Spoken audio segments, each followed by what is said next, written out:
abasronko erubiara eba platform eso me ka mo say hanom Chroma TV GH medin ene maame afia adepa medamu ina mase say na so no manya bre na mo hoye ewo platform so mesre se monko so and share stories no mu wi a agentre bia no mbo modern emfa na ina ngu comment section na monkan so some be subscribe say ne den send me to dwa monso etumi adom akamode yen say bre na atwese nsema hodo eguso etwegu ene yenso behwe enimu edi ho nkomo kakra na political wise na sentem munim say all parties are one credible and I say me very relevant no metro MPP ni NDC wom guso a den sma hodo chin campaign hodo sine be anyame adwa 2024 jumedi strong ko because no bia wetimi enye ne chefa ewum mene mo ka say no yewura the former president yewura John Dramani Mahama abono homoden edneni extreme ewo Chief Imam wonum asoe amana dwumade bia wo mo friends say Maulid celebration no ekoso na ne nyina emu no na so man ho aye relevant say ne ni obeka ne nsem de elecha manfo na ne omagina so ato abade ama no nyame aduma elections e ban emu ne nyina emu no Chief Imam ene the religious council bomode pa eden sma hodo bi ejine simply so atu bi dia mane yewura John Dramani Mahama say e mane fana grow mass celebration as ne ka dia it is a purely religious celebration because nemum heno am be politicize no am be campaign am kan NDC sema me kan no John Dramani Mahama no honsem because omo nye aso e mane ndi sabi sa agro no e wa ase no mo sere ka say a purely religious celebration because and some of the two jobs for ni na wa ha say mo akire nsem no mato no bede e de amane yewura John Dramani Mahama bi say oho kopa e den wa ase che say nsem no ajiga na for nsem adwentreni na wa ha say nso me ade bre na e pinchen akọhwe video ni bi na ya tie nsem ampenifo na kasa gina simpie so de tu dwa won san mo nyina ho mu wi adwentre bi am won so mbom homode enfem comment section mame meje bre na makin kan na nkomo nyina no etimi ewie pe yemora nsem no emu emra. As a sequel to the press briefing that we undertook yesterday, we have taken note of concerns that have been raised. And in consultation with the eminent National Chief Imam, we have had to call you once again in order to clarify issues and make modifications in such a way that the Maulid for 2023, as expected, will be very fulfilling and will meet the very purpose and significance as indicated by the Quran and the Sunnah. That is the reason why we have called you today. The first point we want to make clear is that the press briefing was well-intentioned. The intention of the Chief Imam, as he has indicated to us, is to cleanse and sanitize the Maulid celebration and make it devoid of any politicization. That is the first point. Secondly, the point that we made were all taken at a planning committee meeting. Thirdly, before we made those points available to you, the Chief Imam was consulted. We gave him full briefing about every point that we have made, and he gave his endorsement to it. I, as a person, came to make a delivery on the press briefing as instructed. That is the point that we want all of you to understand. All the protocols that we have indicated in the earlier presentations will stand, except one point that has come to our notice that has generated some displeasure, and that is the restriction on the former president not to move around and receive greetings, but rather to drive to the days. In the interest of peace, and as we try to do the damage control, we have consulted the Chief Imam. He has given us his permission to modify that aspect. And so the former president, His Excellency John Dramani Mahama, will also be allowed now to move around and receive greetings as he takes his final seat for us to proceed with the Maulid. We want to emphasize and insist, Maulid is a purely religious matter. Maulid, I want to emphasize, Maulid for us is a purely religious matter. It is not a ground for political campaign.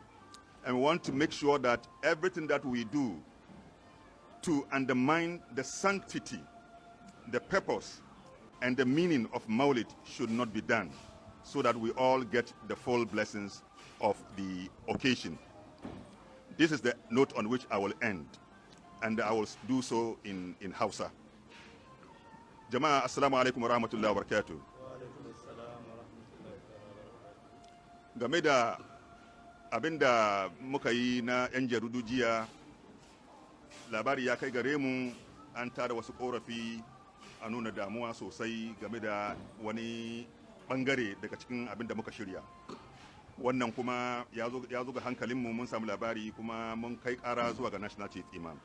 Dalilin haka malam ya ba mu izini mu sake wannan zama, mu ƙara bayani, sannan kuma abin da yake ma za a sake daga ciki wanda yake ya bari mu yi maulidin nan cikin kwanciyar hankalin ko kuma ya kwanta, ya zama kuma mun ɗibi amfani da albarka da ke game da shi maulidi. Shi ne ya sa muka yi kira wannan sabon zama a yau. Da farko muna son mu tabbatar cewa duk abin da muka gudanar jiya, kowane zance muka yi da kyakkyawan niyya ne, ba a yi shi da wani mugun nufi game da wani ba, a'a da kyakkyawan niyya ne. Na biyu, duk abin da muka ambata an ɗauko shi ne daga planning committee da suke ɗauke da shirya batun maulidi, yadda malam ya ba da umarni. Su ne sun ka shirya wannan zantuka da mun yi. Na uku, kafin mu fito da shi waje, mun shigo mu ba malam briefing, mu sanar da malam ka ba mu aiki ga abin da muka shirya. Muka ba malam sanarwa, malam ya ba mu izini, sannan muka fito da shi fili. Dalilin haka muka zo fili mu zo mu yi wannan zantuka. Na ƙarshe, ni a cikin nawa tawadu'i, malam ya bani wannan aiki in zama sa kakaki. Saboda haka nan da abin da za a faɗin duka ni ne wanda ya zo ya karanto. Amma abin da muka faɗi duka mun faɗe shi ne a matsayin malam, a matsayin planning committee da sun yi wannan aiki. To abin da ke da ɗan tangarɗan da ya zo shine duk wani abin da kuka mun shirya game da ka'idodi na maulidi wannan shekarar na rage batun siyasa suna tsaye daram yadda suke, ba a sake su ba. Abu ɗaya da ya sake shine inda ke akwai korafi, inda muka tabbatar cewa mun zaɓa tsohon shugaban ƙasa mai girma John Dramani Mahama idan ya zo ya shiga da motansa a cikin mutunci ya kai ga wurin da dakali yake ya zamna, sannan in shugaban ƙasar mu kuma in ya zo shi an ba shi dama ya je kan irin da yadda ka'ida ya tabbatar. Wannan da ya jawo damuwan nan ne shine da umarnin malam, saboda hankali ya kwanta, mun ka zo mu sake wannan wurin. Sabon tsari, tsohon shugaban kasa in ya zo an ba shi dama ya je da motarsa ko kuma a tafiya ya karbi gaisuwansa ya kare ya zo ya samu inda aka ba shi ya zamna. Banda wannan, sauran wani duk abin da muka tsara duka ina tsaye, ba a sake shi ba. Ga misali, ba za a so a ga an zo da tutan fati ba, ba za a so a ga wani mayafi an yi wani hoto daga ciki ana nunawa ba, ba za a so a gan an sa t-shirt an zo da shi daga wurin ba. Ba a son izan malam in ya zamna kan dakali yana zamne yana jira a linga ketawa ana hawa a je za a kai masa gaisuwa, ko a yi hoto da shi, ko a yi hoto da vice president, ko a yi hoto da tsohon shugaban kasa excellency John Dramani Mahama. A'a, wannan duka kan ka'ida wanda ke bi shine ba za mu yarda da umarnin bayan kofa ba, a inda ake mana shishigi idan ana cikin program ana ta hura maka daga cikin kunne a bayanka, kowa na faɗin yadda shi yake son a yi. Wannan mun ce ba za mu yarda ba. Idan an ka gayyaci ko shugaban ƙasa ne, ko mataimakin shugaban ƙasa ne, ko tsohon shugaban ƙasa ne, nuna shi da za a yi a gwada shi nan, mu mun ɗauki wannan aikin ne, mu da muke organizing program aikinmu ne, mu za mu yi wannan muna yin haka ne kuma don mu rage shishigi na siyasa. Malam bai son maulidinsa ya zama fage na kamfanin siyasa. Wannan haka malam ya kira mu, za a gaya muku nan ɗaki malam ya kani so biyu ina tambaya ya za mu yi.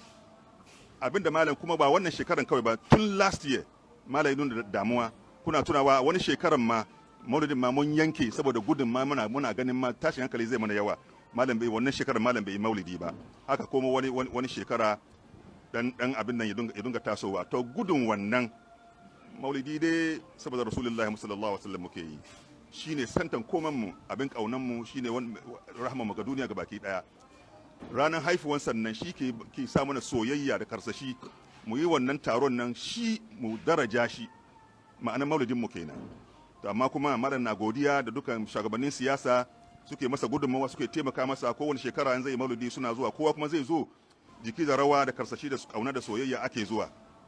Malam bai manta da wannan ba, yana ma kowa godiya tun daga zamanin Rawlings har zuwa zamanin Kufuor, har zuwa zamanin Atamils, har zuwa zamanin John Dramani Mahama, har zuwa zamanin shi Nana Akufo-Addo a yanzu. Hakan nan ba a ƙare ba ma dukkan bayan wannan kuma wanda zai zo duka malam na godiya. Ko wasu na zuwa yana taimaka masa wurin maulidi. Malam bai manta da wannan ba. Hakan nan ma ko 'yan jarida malam na godiya. Abokan arziki soyayya da kuke nuna malam ƙauna. Mun gode. Matasa da hankalin ku ke tashi game da wannan a'a malam ina kulawa da ku sosai. Abin da zama ku damuwa malam na neman a gyara don hankalin ku ya kwanta. Malam dai umarnin sa ya bar muku zo muka yi wannan. Allah sa mu dace. Allah sa kuma mu yi maulidi lafiya. Hankalin kuwa kuma ya kwanta. Na malam ya kulle mana da addu'a in so malam ya koma daki insha Allah. Bismillah. Malam. Allah addu'a zai. Amin, amin, amin, amin. Fatiha, salatul Fatih.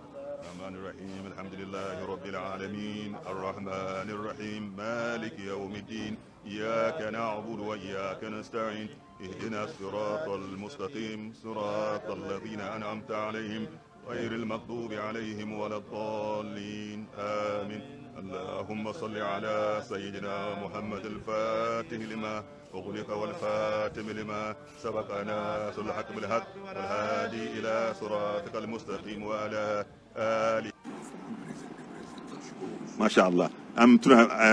sannan kuma akwai wani abin da kusan zan manta, shigowar tsohon shugaban ƙasa, saboda wai kowa mai zamani sai ka bashi zamaninsa. Saboda haka yadda muka dace shine tsohon shugaban ƙasa an bashi dukkan haƙoƙinsa yadda ya kamata, amma idan ya shigo da mota an bar ya shigo da motansa. Abin da ake so ne game da gare shi shine ya ja motar nan a kai shi har zuwa gaban dakalin nan da ake zama. Da ya sauka sai ya samu ya zamna inda aka ba kujerar da aka bashi.